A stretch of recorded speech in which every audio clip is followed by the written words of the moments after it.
Let's make a shiplap pumpkin out of scrap wood. The first thing you need to do is gather your supplies. So I am using pieces of 1x4s left over from another project. Then you need a tracer of some sort. Now this tracer I'm actually using I'm recycling it. It's something from my membership from another pumpkin. So you can get free pumpkin tracers anywhere. Just Google it. Print it out, trace it onto your shape once you get your pieces lined up, and then I'm going to cut each piece out on the scroll saw. Now you don't have to use a scroll saw. You can use a bandsaw or a jigsaw, anything that can cut curves. So this project is pretty forgiving. I like to cut these pieces out separately before assembling. I think it goes a little bit easier.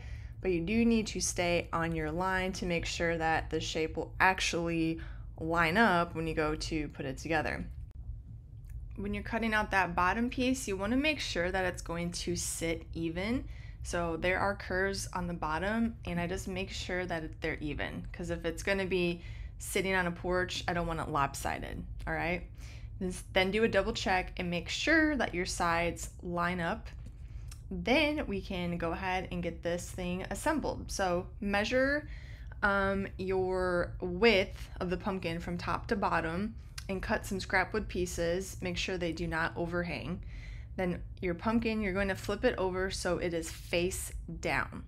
Then get it back into its shape. Make sure all those edges are lined up, and then put our connecting braces on the back. And I'm going to use narrow crown staples to staple that down. You can use a brad nailer or also just a drill it with screws as well, whatever you have. Next, I'm going to take my orbital sander and sand all the edges, any tear out, tear away, any rough spots. And I'm gonna go around on the back just a little bit too, make sure that it is nice and smooth. And then once you've got that all done, we have got a really cute wood shiplap pumpkin ready to decorate. To finish this pumpkin, I'm paint staining it. So I'm putting a layer of paint on this, and then I'm gonna wipe the excess off. So I'm doing the front, the sides, and then I will do the back a little bit.